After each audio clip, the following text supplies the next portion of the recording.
This video is a quick 5-minute guide to creating a Newsflash, similar to the one that we used to use in TeacherWeb, but it uses an embedded Google form.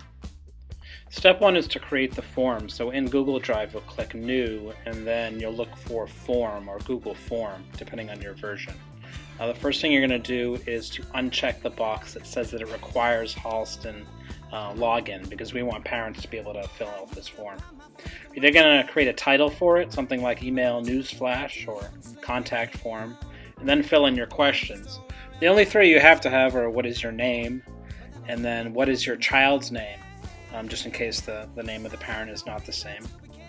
For most of those, you can select a text question where it gives them a little text box.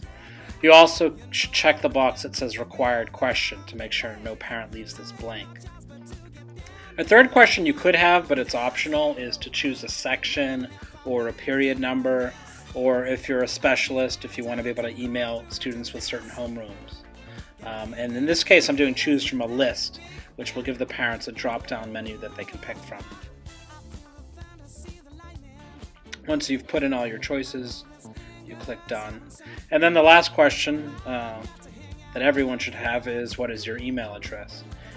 You can allow people to enter more than one email address, but I generally prefer to just have one place to enter the email address and then give them a link when they're done in order to fill it out again if there's a second parent who wants to put their address in as well.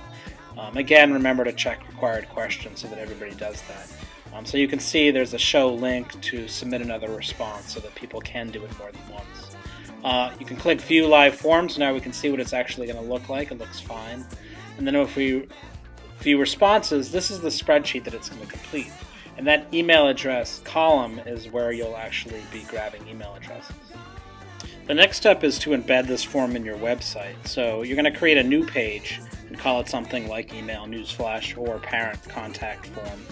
And everything else you can leave the same, web page, and then click Create.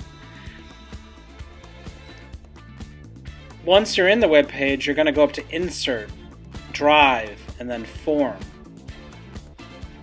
And then the form that you just created will be the top one listed.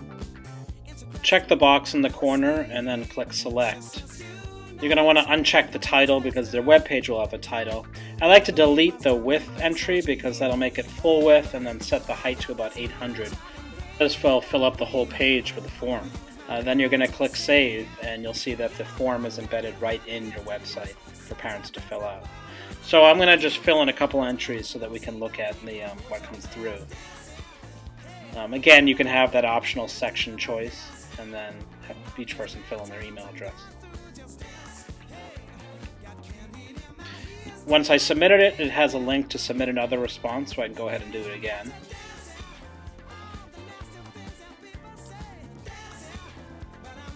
And I'll just use my own Gmail account just so we can see that there's two different email addresses in our spreadsheet.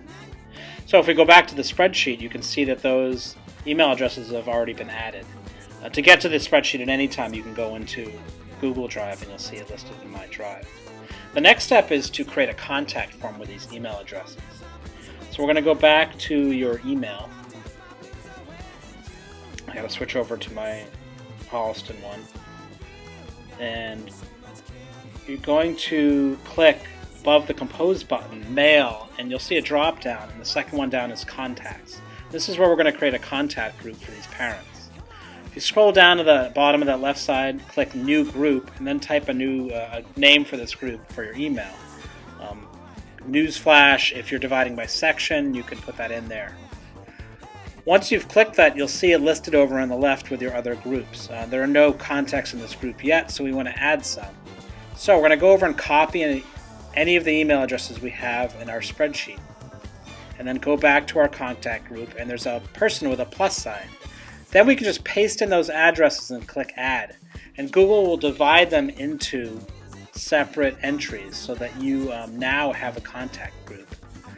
If you go back to your email and click Compose, you can now in the To field type in the name of that contact group, and it will pop in all of the email addresses that you put in there. Now actually you should do this in the BCC field. It's good form to not paste everybody's email addresses so that they can see it. Instead, put your own address in the To field. And then you're ready to send your email. And that's how to create a contact form and to feed into a group.